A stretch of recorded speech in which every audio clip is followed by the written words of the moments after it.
Good morning students. आज हम BSc part first के paper second cell biology and genetics का जो शुरुआती टॉपिक है सेल एंड इंट्रोडक्शन, कोशिका एक परिचय, इसके अंतर्गत कोशिका क्या होती है, कोशिका की खोज किस प्रकार हुई, कोशिका को किस प्रकार परिभाषित किया जा सकता है, केंद्रीय संगठन के आधार पर कोशिकाएं कितने प्रकार की होती हैं तथा कोशिका सिद्धांत क्या है, इसका क्या महत्व है, इसके क्या अपवाद हैं, इन सब बातों के बारे में जानकारी करेंगे। तो my self Mahendra Singh Lotha, assistant professor zoology, government college Dholpur. तो सर्वप्रथम कोशिका क्या होती है इसको अपन जानने का प्रयास करेंगे। तो सेल को अगर परिभाषित किया जाए, कोशिका को डिफाइन किया जाए, तो आप लोगों ने पढ़ा होगा, पिछली क्लासेस में ही पढ़ा होगा कि जो सेल होती है, कोशिका होती है, वो सजीवों की आधारभूत संरचनात्मक एवं क्रियात्मक इकाई होती है। Cell is the basic structural and functional unit of life. जीवन की या सजीवों की जो संरचनात्मक और जो क्रियात्मक इकाई है वह कोशिका है। अब इसमें मुख्य रूप से जैसे दो शब्द हैं, एक तो संरचनात्मक इकाई और दूसरी क्रियात्मक इकाई, structural unit and functional unit. तो इनका मतलब अपन समझने का प्रयास करेंगे। तो जैसे सबसे पहले बात की जाए संरचनात्मक इकाई, स्ट्रक्चरल यूनिट। तो स्ट्रक्चरल यूनिट से मतलब ये है कि जितने भी सजीव हैं, आइदर यूनिसेलुलर और मल्टीसेलुलर, सभी कोशिकाओं से मिलकर के बने होते हैं। जिस प्रकार से एक जो दीवार होती है वो ईंटों से मिलकर के बनी होती है, उसी प्रकार से जो सजीव हैं वो कोशिकाओं से मिलकर के बने होते हैं। अर्थात सजीवों की जो संरचनात्मक इकाई है वो क्या है, कोशिका है। उसी प्रकार say that the functional unit, क्रियात्मक इकाई। तो क्रियात्मक इकाई से तात्पर्य है कि जितनी भी जैविक क्रिया है या उपापचय क्रिया है, उसकी जो इकाई है, उसकी जो यूनिट है वो क्या है, सेल है। तो इस प्रकार से सजीवों की या जीवन की जो संरचनात्मक और क्रियात्मक इकाई, जो संरचना है, वो क्या है, कोशिका है। अब कोशिका की खोज से संबंध में कुछ चीज़ें देखें अपन कि कोशिका का इतिहास जिसकी बात करें कि कोशिका की खोज किस प्रकार से हुई। तो कोशिका की जो खोज है उसमें जो प्रमुख जो नाम है वो रॉबर्ट हुक, जो साइंटिस्ट है, एक अंग्रेज वैज्ञानिक थे जो कि लंदन रॉयल सोसाइटी के प्रबंधक थे। उन्होंने एक अत्यंत सरल प्रकार का कंपाउंड माइक्रोस्कोप बनाया और उसके द्वारा कॉर्क के टुकड़े की जो छाल होती है उसके मतलब पतले पतले सेक्शन काट कर अध्ययन किया और ये बताया कि ये जो कॉर्क है वो अनेक सूक्ष्म कक्षों या चैम्बर से मिलकर के बना होता है। चैम्बर्स होते हैं इसमें, ठीक इस प्रकार से जैसे जो आप लोगों ने मधुमक्खी का छत्ता हो देखा हो, तो उस छत्ते में जिस प्रकार से चैम्बर्स दिखाई देते हैं, ठीक उसी प्रकार से उस कॉर्क के टुकड़े के जो सेक्शन थे उसमें उन्होंने दिखाई दिए। इन कक्षों को ही, इन चैम्बर्स को ही उन्होंने क्या नाम दिया, सेल नाम दिया। तो इस प्रकार से जो सेल जो वर्ड है या जिसको कोशिका कह रहे हैं अपन हिंदी में, इसका जो सर्वप्रथम उपयोग है वो रॉबर्ट हुक द्वारा 1665 में किया गया और इन्होंने अपने जो इस कार्य का जो विवरण दिया है वो उन्होंने अपनी जो पुस्तक है माइक्रोग्राफिया उसमें दिया है। इसके अलावा और जैसे आगे इसकी खोज के संदर्भ में बात करें तो जैसे एक डच वैज्ञानिक थे एंटोन वॉन ल्यूवेनहॉक, जिसको क्या है आप लोगों ने सुना होगा फादर ऑफ माइक्रोबायोलॉजी भी कहा जाता है, उन्होंने 1674 में एक बहुत साधारण लेंस बनाया और उसके द्वारा मतलब कई प्रकार की जैसे प्रोटोजोअन्स है, बैक्टीरिया है, स्पर्म्स है, आरबीसी हैं, इनकी क्या स्टडी की थी।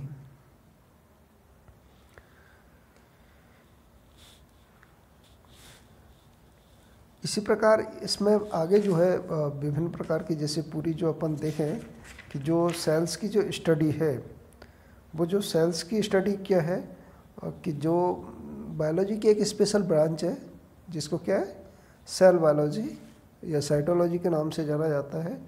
उसके अंदर क्या है पूरी सेल्स और उसके जो सेल ऑर्गेनल्स है, उसका जो स्ट्रक्चर फंक्शन है, उसकी क्या स्टडी की जाती है।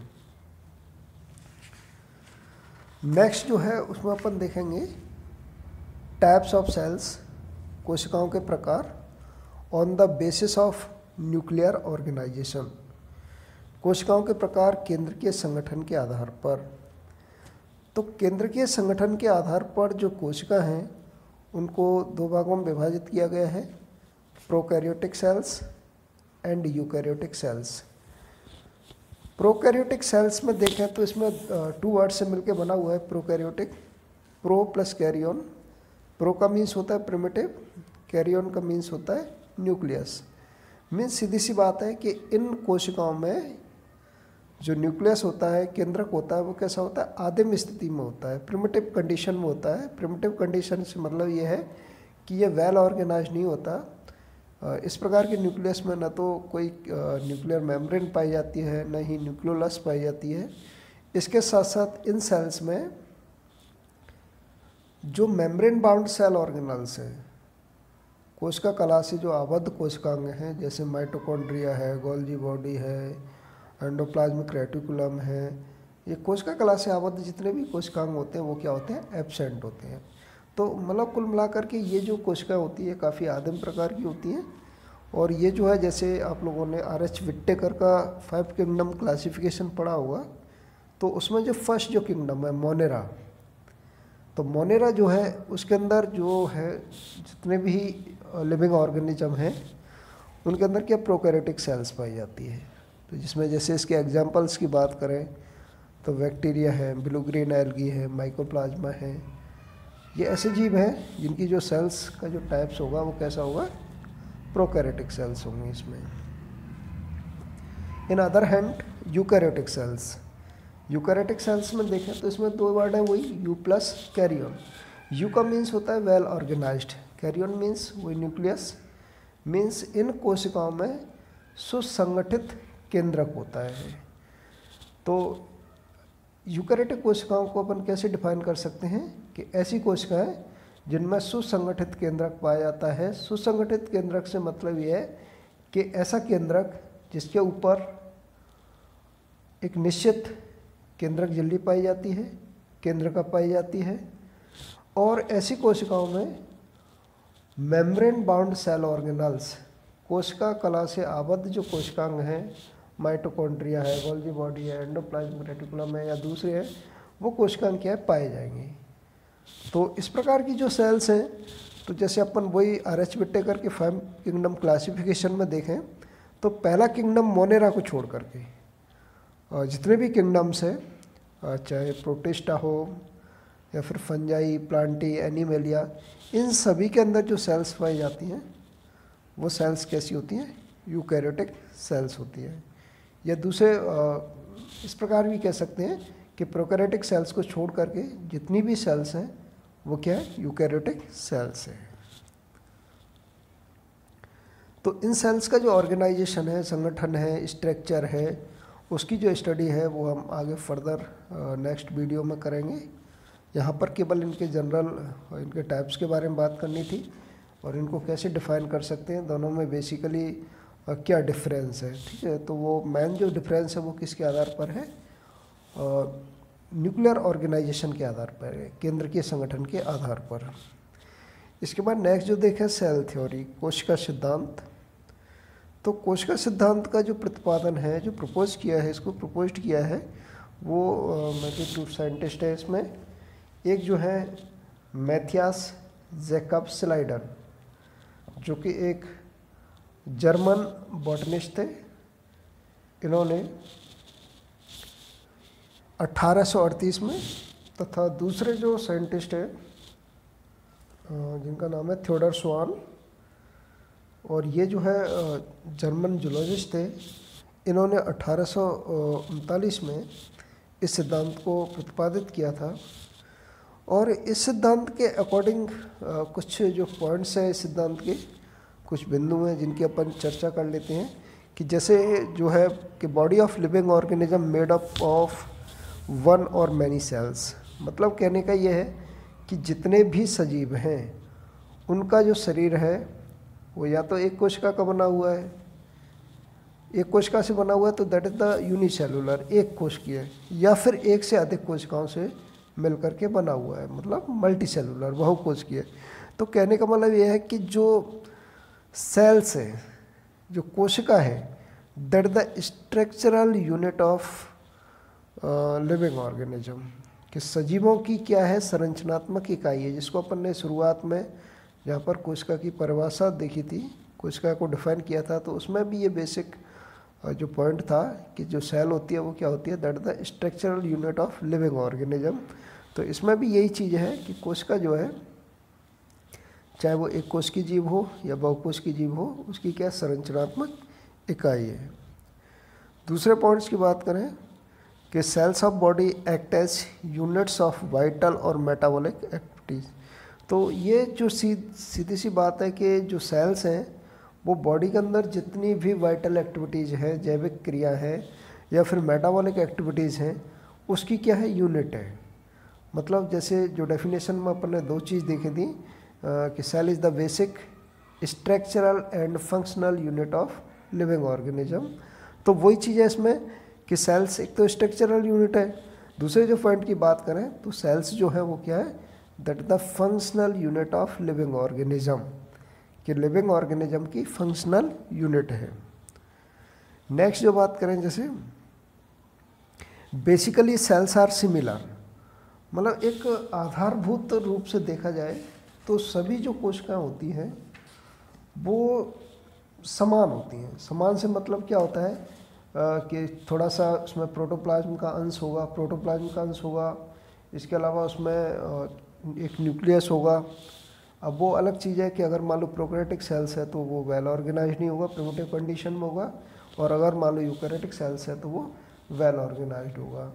ठीक है। इसके अलावा सेल्स को कवर करती हुई क्या होगी, एक प्लाज्मा मेम्ब्रेन होगी। ठीक है। हालांकि इसमें सेल्स मेम्ब्रेन के ऊपर भी एक कवरिंग होती है, लेकिन वो जैसे प्लांट सेल्स हैं उसमें क्या सेल वॉल के नाम से इसको जाना जाता है, लेकिन वो एनिमल सेल्स में क्या होती है, एब्सेंट होती है। तो जो एक बेसिक जो स्ट्रक्चर है वो सेल्स की क्या होती है, सिमिलर होती है, जिसमें प्रोटोप्लाज्म है, न्यूक्लियस है, सेल मेम्ब्रेन है, ये ऐसी चीज़ है, सेल ऑर्गेनल्स हैं, ये लगभग क्या होते हैं, सिमिलर होते हैं, और इनके जो फंक्शंस भी होते हैं वो भी लगभग सिमिलर होते हैं। हालांकि प्रोकैरियोटिक सेल्स और यूकैरियोटिक सेल्स में जब अपन डिफरेंस की बात करेंगे तो उनमें क्या है, फंक्शंस में असमानताएं देखने में भी मिलती हैं। नेक्स्ट जो बात करें, जो कि काफ़ी इम्पोर्टेंट पॉइंट है, और इसको क्या रडोल्फ विर्चोव ने सेपरेटली 1855 में दिया था, जिसमें new cells arises from pre existing cells by cell division, जिसमें ये बताया कि जो नई जो कोशिकाएं होती हैं, नई कोशिकाएं जो है वो पूर्व में विद्यमान कोशिकाओं से ही विभाजन के द्वारा उत्पन्न होती हैं। तो इस प्रकार से सेल्स जो हैं लगातार डिवाइड होती जाती हैं, विभाजित होती जाती हैं, और नई नई कोशिकाओं को क्या उत्पन्न करती रहती हैं। इसके बाद सेल थ्योरी के नेक्स्ट पॉइंट की अपन बात करें तो cells also act as hereditary units of body. जो कोशिका है वो शरीर की आनुवंशिक इकाइयाँ भी होती हैं, क्योंकि इन्हीं में आनुवंशिक पदार्थ प्रेजेंट रहता है, जो कोशिका की ग्रोथ है, डेवलपमेंट है, या उसकी जो फंक्शन की जो सूचना होती है उसमें समाहित रहती हैं। और ये जो इन्फॉर्मेशंस है वो एक जाति से दूसरे जाति में क्या होती रहती है, ट्रांसफ़र होती रहती हैं। तो इस प्रकार से जो सेल्स होती हैं that is also act as hereditary unit of body, मतलब कोशिका जो है वो आनुवंशिक इकाई की तरह भी कार्य करती हैं। इसके बाद नेक्स्ट जो अपन देखें कि what is the importance of cell theory, कि कोशिका सिद्धांत का महत्व क्या है, कोशिका सिद्धांत का सिग्निफिकेंस क्या है। तो उसमें जो है कि जैसे बायोलॉजी के क्षेत्र में जो है कोशिका सिद्धांत अत्यंत महत्वपूर्ण है, जो कि विभिन्न प्रकार की कोशिकाओं की संरचना एवं रासायनिक संगठन में जो एकरूपता पाई जाती है उसको स्पष्ट करता है।